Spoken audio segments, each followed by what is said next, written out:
నమస్తే, నా పేరు మాధురి. వైజాగ్ లోకల్ న్యూస్ వార్తలకి స్వాగతం. వార్తల్లో ముందుగా ముఖ్యాంశాలు.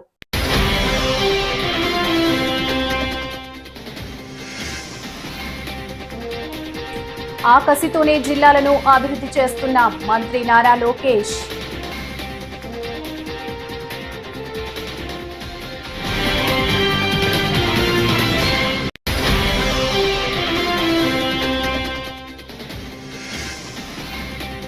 వైఎస్ జగన్ రాకతో జనసంద్రంగా ఉత్తరాంధ్ర, అడుగడుగునా ప్రజలకు అభివాదం.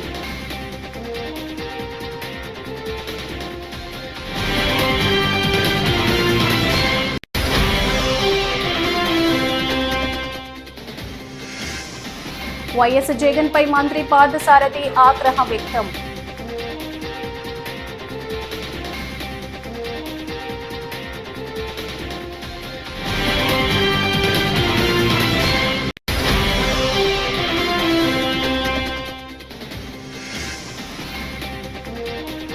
ప్రజాభిమానం చూసి ఓర్వలేకనే వైఎస్ జగన్ పర్యటనలపై ఆంక్షలు. ఆర్ఎస్ శ్యామల.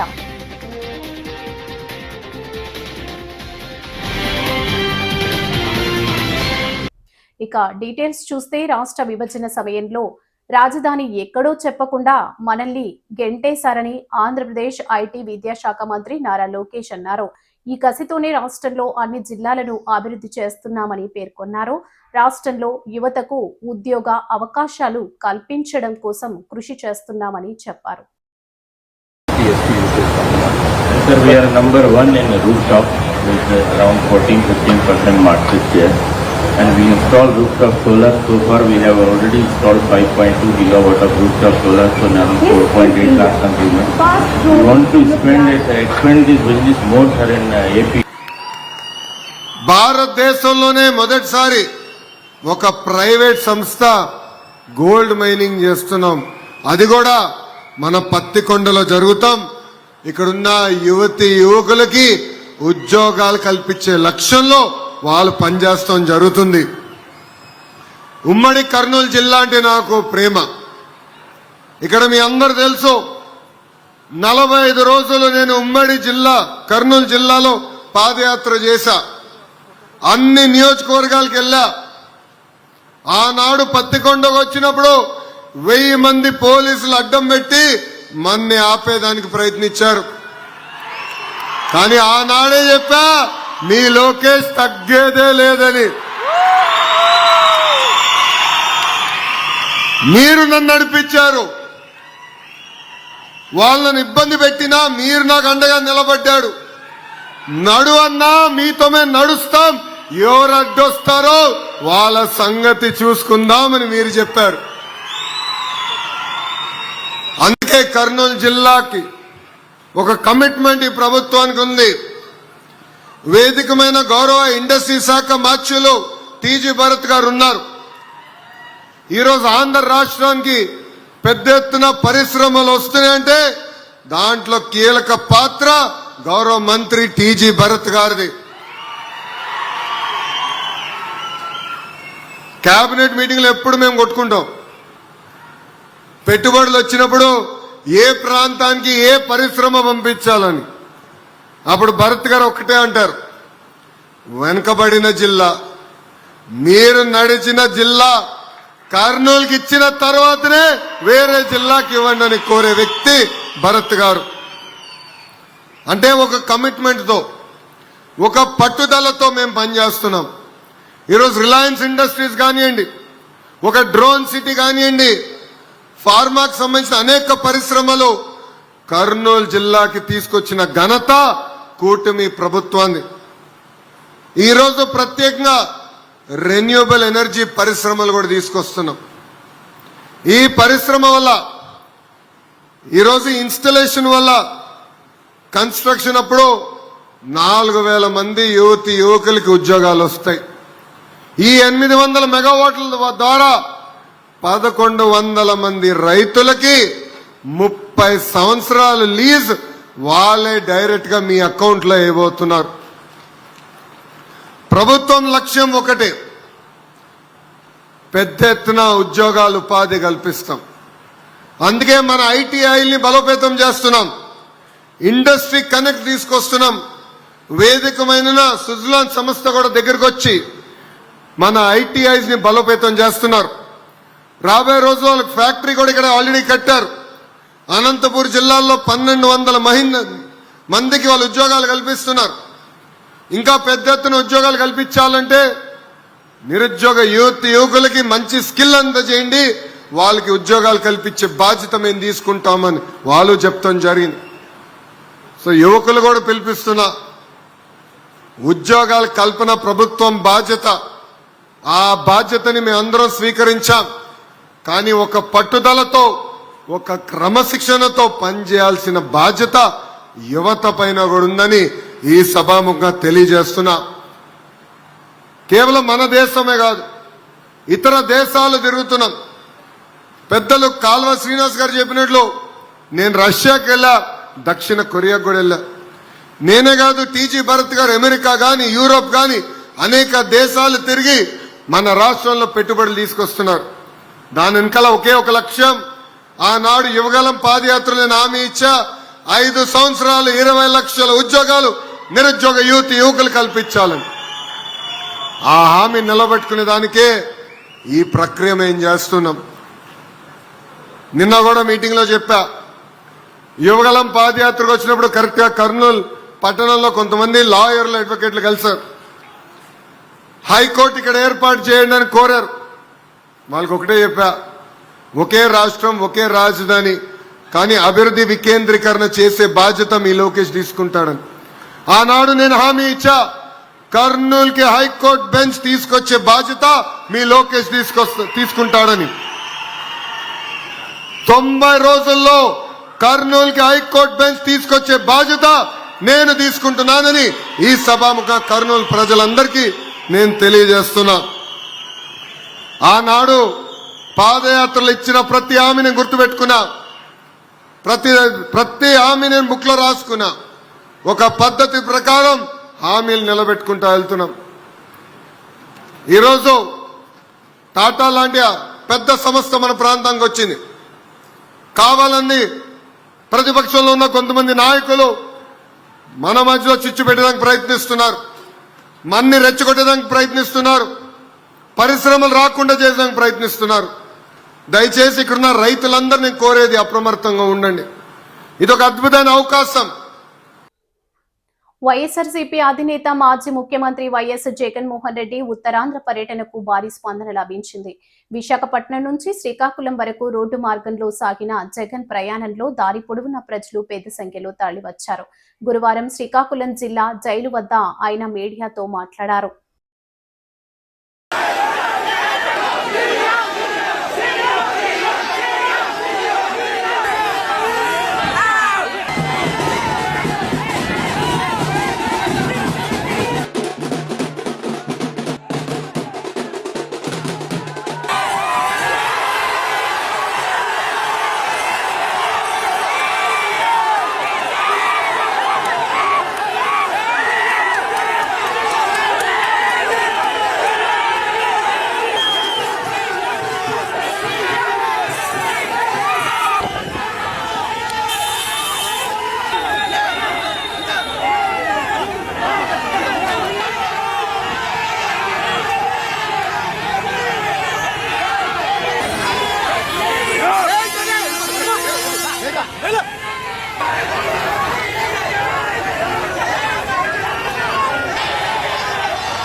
ఒకవేళ యాక్సిడెంట్ అనేది పొరపాటున యాక్సిడెంట్ అనేది ఏదైనా ఎవరైనా ఇంటెన్షనల్ గా చేసే కార్యక్రమం కాదు.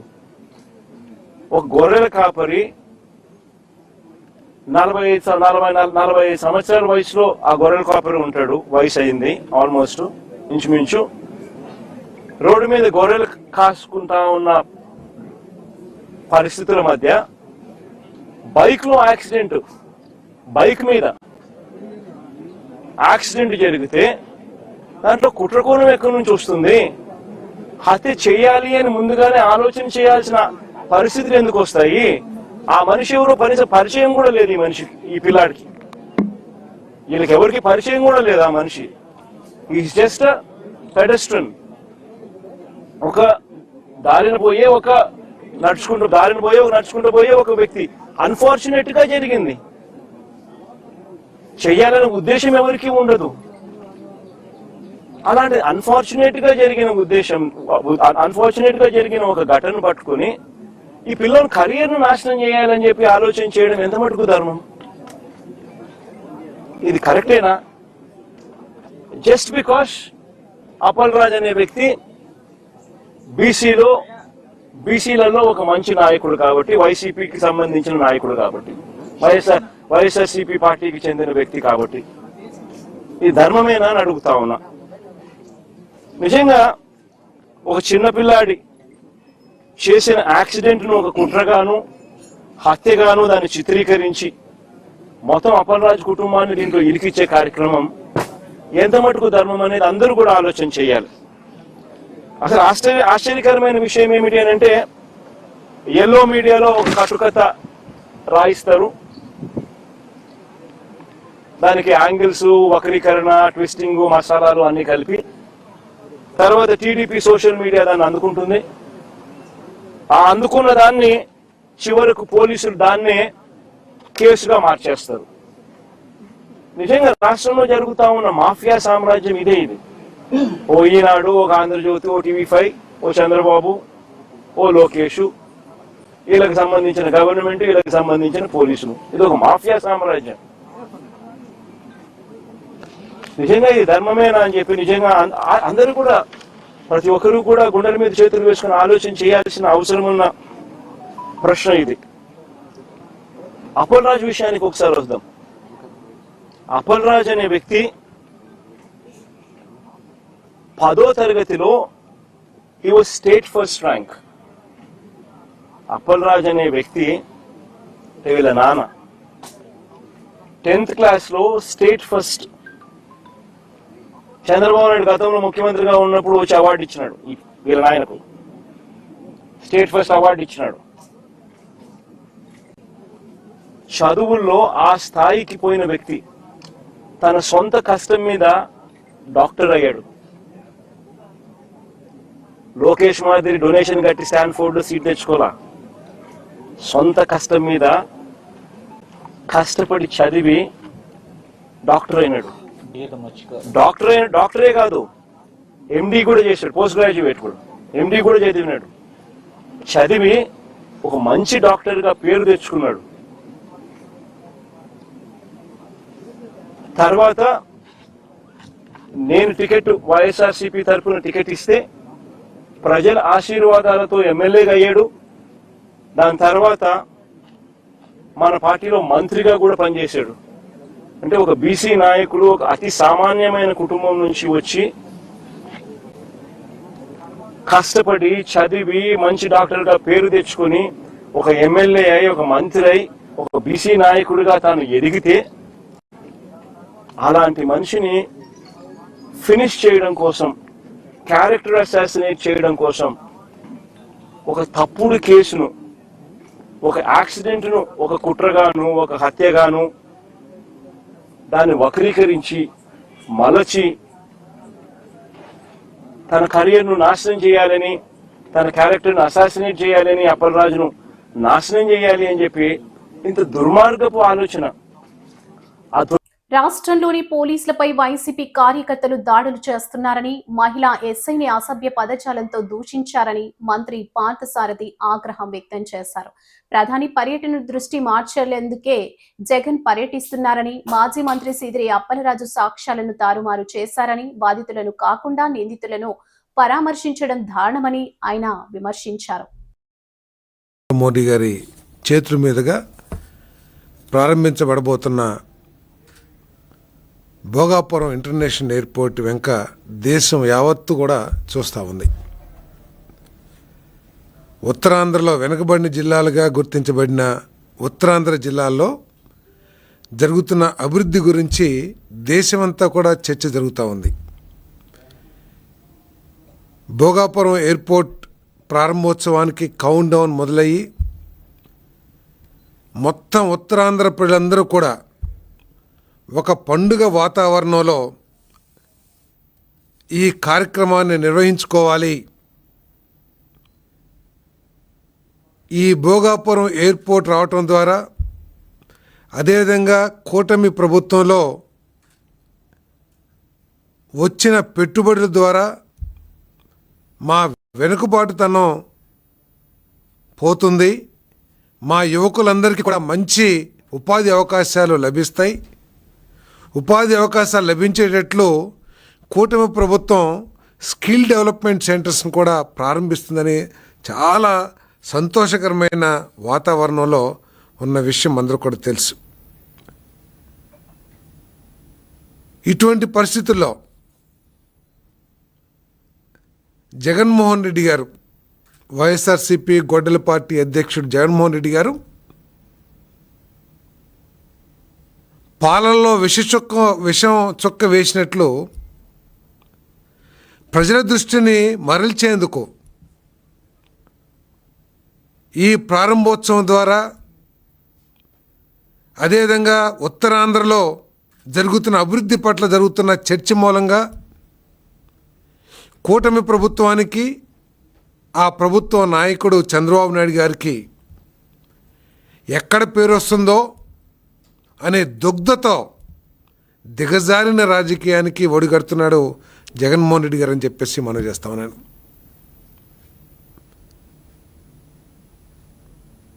ఈరోజు వైఎస్ఆర్ కాంగ్రెస్ పార్టీ, గొడ్డల పార్టీ రాజకీయాలు ఏ విధంగా ఉన్నాయంటే, ఈ గొడ్డల పార్టీలో స్థానం సంపాదించాలన్నా, ఈ గొడ్డల పార్టీలో అవకాశాలు పొందాలన్నా, ఆ పార్టీ అధ్యక్షుడు జగన్మోహన్ రెడ్డి గారి దృష్టిలో పడాలన్నా ఎవరైనా సరే, ఎంత మంచి కుటుంబానికి. వైఎస్ఆర్ కాంగ్రెస్ పార్టీ అధ్యక్షుడు, మాజీ ముఖ్యమంత్రి శ్రీ వైఎస్ జగన్ పర్యటనలకు ప్రజల నుంచి లభిస్తున్న అపూర్వ ఆదరణను చూసి ఓర్వలేకనే కూటమి ప్రభుత్వం అడుగడుగున ఆంక్షలు విధిస్తుందని వైఎస్ఆర్సీపీ నాయకులు పేర్కొన్నారు. వైఎస్ జగన్ ప్రజల మధ్యకు వస్తున్న ప్రతిసారి పోలీస్ నిర్బంధాలు, రాకపోకలపై ఆంక్షలు, బారికేడ్లు, కాన్వాయ్పై పరిమితులు విధించడం ప్రజాస్వామ్యానికి విరుద్ధమని విమర్శించారు. గత 2 ఏళ్లుగా మీరు చూసుకుంటే వైఎస్ఆర్ కాంగ్రెస్ పార్టీ ఏ కార్యక్రమం తీసుకున్నా కూడా చాలా శాంతియుతంగా ప్రతి కార్యక్రమాన్ని కూడా విజయవంతం చేస్తూ వచ్చామే తప్ప ఎక్కడా కూడా మన అంగళ్ళు, పీలేరు సంఘటనల్లో రాష్ట్ర ప్రజలకు ఇంకా గుర్తుండే ఉంటుంది. చంద్రబాబు గారు కార్యక్రమాల సందర్భంగా పోలీసులపై దాడి చేయడం, బస్సులు తగలబెట్టడం ఇలాంటివి చేశారు. కానీ ఎక్కడా ఎప్పుడు వైఎస్ఆర్ కాంగ్రెస్ పార్టీ ఇలాంటి సంఘటనలకి తావివ్వలేదు. పోలీస్ వ్యవస్థని గౌరవిస్తూ వాళ్ళకి సపోర్ట్ చేస్తూ చాలా శాంతియుతంగానే మనం ఏ కార్యక్రమాన్ని చేపట్టినా కూడా చేస్తూ వచ్చాం. ఈరోజు జగన్మోహన్ రెడ్డి గారి పర్యటనలో కూడా ప్రజలు ఎక్కడ కూడా వాళ్ళ నాయకుడిని కలవాలనుకునేటువంటి ఒక ఆత్రం తప్పితే వాళ్ళు ఇంకేమీ ఇలాంటి సంఘటనలు ఏమీ చేయడానికి వాళ్ళే అనుకోవట్లేదు కదా. తగలబెట్టేయాలి బస్సులు, లేకపోతే అటువంటి మీరు అంగళ్ళులో చేసినట్టు అలాంటి సంఘటనలు ఏమి చేయాలనుకోవట్లేదు కదా. మరి ఎందుకు మీరు వాళ్ళని ఆపుతున్నారు? ఎందుకంటే మీకు ఒక భయం. జగన్మోహన్ రెడ్డి గారికి ఇంత ప్రజాదరణ ఉంది, జగన్మోహన్ రెడ్డి గారికి ప్రజాబలం పెరిగిపోతుంది. అసలే శ్రీకాకుళం జిల్లాకి జగన్మోహన్ రెడ్డి గారు ఆయన అధికారంలో ఉన్నప్పుడు ఎంత మంచి చేశారు. ఇప్పుడు మళ్ళీ జగన్మోహన్ రెడ్డి గారు శ్రీకాకుళం జిల్లాకు వస్తే అవన్నీ కూడా మళ్ళీ ప్రజలకి ఒక కృతజ్ఞత చెప్పుకునేటువంటి అవకాశం దొరుకుతుంది. అక్కడ ప్రజలకి మనం ఆపమన్న ఆగరు అనేటువంటి ఒక అభద్రతా భావం, ఒక భయం మీలో ఉంది కాబట్టే ఈ రోజున జగన్మోహన్ రెడ్డి గారిని ఆపేటువంటి ప్రయత్నం చేస్తున్నారు. నిజంగా మీరు ఎంత ఆపాలనుకున్నా జనాల నుంచి జగన్మోహన్ రెడ్డి గారి నుంచి జనాల్ని వేరు చేయడం మీ తరం కాదు అని మీరు గుర్తుపెట్టుకోవాలి. మీరు ఎన్ని ఆంక్షలు పెట్టినా కూడా వాళ్ళు కలుస్తారు వాళ్ళ నాయకుడిని. ఎందుకంటే ఆయన ప్రజానాయకుడు. ఆయన ప్రజానాయకుడు. ప్రజల్ని ఆయన గుండెల్లో పెట్టుకుని చూసేటువంటి నాయకుడు. మీలా కాదు కదా. ప్రజలు ఎందుకు కలవాలనుకోరు చెప్పండి ఆయన్ని. అలాగే హింసాత్మక రాజకీయాలు ఏవైతే ఉన్నాయో వైఎస్ఆర్ కాంగ్రెస్ పార్టీ దీనికి పూర్తిగా వ్యతిరేకం అన్న విషయం మరొకసారి చెప్తూ, ఈ రోజున మా కార్యకర్తలు ఎవరైతే అక్కడికి వచ్చి జగనన్నను కలుస్తున్నారో ఎటువంటి హింసాత్మక చర్యలకి వాళ్ళు పాల్పడట్లేదు. దయచేసి వాళ్ళ నాయకుడిని కలవనివ్వండి అనేటువంటి ఒక అభ్యర్థన కూడా ఈ సమావేశం సందర్భంగా మీకు అక్కడ ఉన్న పోలీస్ వ్యవస్థ అందరికీ కూడా చేసుకోవడం జరుగుతోంది. ఎందుకంటే చట్టబద్ధంగా పోలీసులకి సహకరిస్తూనే వైఎస్ఆర్ కాంగ్రెస్ పార్టీ ఇప్పటి వరకు కార్యక్రమాలు చేస్తూ వచ్చింది. అలాగే ఈ రోజు కూడా మా మాజీ మంత్రివర్యులైనటువంటి అప్పలరాజు గారిపై ఒక అక్రమ అరెస్ట్ జరిగింది, అన్యాయంగా అరెస్ట్ జరిగింది. దానికి నేనున్నానని భరోసా ఇవ్వడానికి జగన్మోహన్ రెడ్డి గారు వెళ్తున్నారు. ఆ నాయకుడికి మేము మీతో ఉన్నామని టీడీపీ నేతలు సవాల్ మెగా డిఎస్సీపై వైసీపీ నాయకులు అనవసర రగడ సృష్టిస్తున్నారని ఎమ్మెల్సీ భూమిరెడ్డి రామ్ గోపాల్ రెడ్డి సాబ్ చైర్మన్ రవి నాయుడు మండిపడ్డారు. గురువారం విశాఖ పార్టీ కార్యాలయంలో ఏర్పాటు చేసిన విలేకరుల సమావేశంలో మాట్లాడారు. జరిగాయని చెప్పి వైఎస్ఆర్సీపీ అధ్యక్షుడు జగన్మోహన్ రెడ్డి ఆ పార్టీ ముఠా అంతా కూడా నానా యాగి చేయడం జరుగుతోంది. జగన్మోహన్ రెడ్డికి సందర్భంగా అడుగుతా ఉన్నా, నీది పులివెందులే, నాది కూడా పులివెందులే. ఏదో సోనియా గాంధీ గారిని ఎదిరించి పార్టీ పెట్టిన 2014-19లో ప్రతిపక్షంలో ఉన్న 19లో ముఖ్యమంత్రిగా 5 సంవత్సరాలు కొనసాగాం. మళ్ళీ పులివెందుల ఎమ్మెల్యేగా గెలిచావు. ప్రస్తుతానికి అసెంబ్లీ కూడా రాకుండా ఉన్నావు. ఉపాధ్యాయ నియామకాలకు సంబంధించిన వివరాలు కానీ ప్రెస్ మీట్లు కానీ మాట్లాడేదానికి మీ పార్టీలో ఎవరూ లేరా అని ప్రశ్నిస్తా ఉన్నా. ఒక బియ్యం దొంగను, ప్రభుత్వ బియ్యాన్ని తన గోడౌన్లో పెడితే ఆ బియ్యాన్ని అమ్ముకొని పేద ప్రజల కడుపు కొట్టిన ఒక దొంగతో ఉపాధ్యాయ నియామకాల గురించి, దాంట్లో జరిగిన వివరాల గురించి, స్పోర్ట్స్ కోటా గురించి మాట్లాడుతానంటే మాకే సిగ్గుగా ఉంది. అంటే మీ పార్టీలో చదువుకున్న వాళ్ళు కానీ విజ్ఞానం ఉన్న వాళ్ళు కానీ ఎవరు కూడా నీకు కనబడలేదా జగన్మోహన్ రెడ్డి అని సూటిగా అడుగుతా ఉన్నా. అలాగే అయినా కూడా నిన్న మాజీ మంత్రిగా చెప్పుకునే పేర్ని నాని గారు గత 2-3 రోజులుగా అవాకులు చెవాకులు మాట్లాడుతూ ఉన్నారు. లోకేష్ బాబు గారు ఉపాధ్యాయ నియామకాలకు సంబంధించిన ఏదైనా అనుమానాలుంటే, మీరు భావిస్తున్న అవకతవకలు ఏమున్నాయో వాటన్నిటిని కూడా నిగ్గు తేల్చేదని నేను సిద్ధంగా ఉన్నా. మీ జగన్మోహన్ రెడ్డి గారిని రమ్మని చెప్పండి, చర్చకు రమ్మని చెప్పండి, నేను అన్ని సమాధానాలు చెప్తా అంటే ఈ పేని నాని బియ్యం దొంగ మాట్లాడతాడు. జగన్మోహన్ రెడ్డి కాదు, నేను వస్తాను లోకేష్ బాబుతో చర్చకని చెప్పి. నీ స్థాయి ఏంది, లోకేష్ బాబు గారి స్థాయి ఏంది అని అడుగుతా ఉన్నా. 2024 ఎన్నికల్లో ఓడిపోతాననే భయంతో పోటీ చేయకుండా పారిపోయిన బియ్యపు దొంగవు నువ్వు. నేను కూడా పులివెందుల నియోజకవర్గం నుంచి పశ్చిమ రాయలసీమ గ్రాడ్యుయేట్ శాసనమండలి సభ్యునిగా గెలిచా.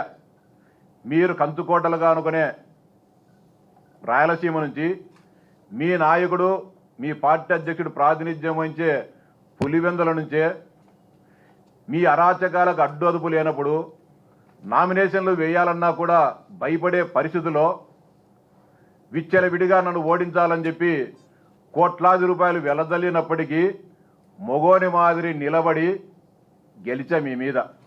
నాకు కూడా మీరు చేస్తున్న ఆరోపణలకు ఈ రాష్ట్రంలో ఉన్న లక్షలాది మంది నిరుద్యోగ యువత ఇబ్బంది.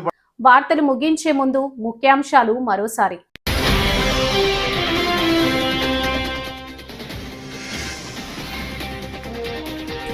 ఆ కసితోనే జిల్లాలను అభివృద్ధి చేస్తున్న మంత్రి నారా లోకేష్.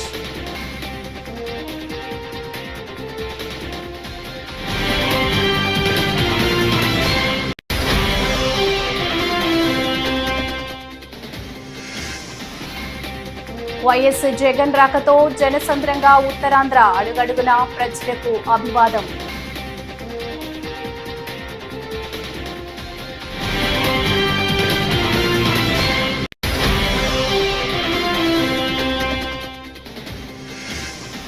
వైఎస్ జగన్ పై మంత్రి పార్థసారథి ఆగ్రహం వ్యక్తం.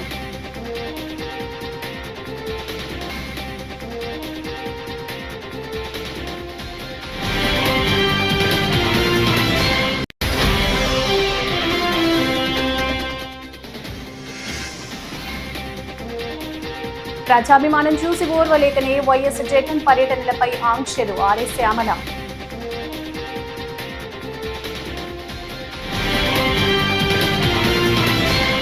ఈ వార్తలు ఇంతటితో సమాప్తం. తిరిగి మరో తాజా బులెటిన్లో కలుసుకుందాం. అంతవరకు సెలవు. నమస్కారం.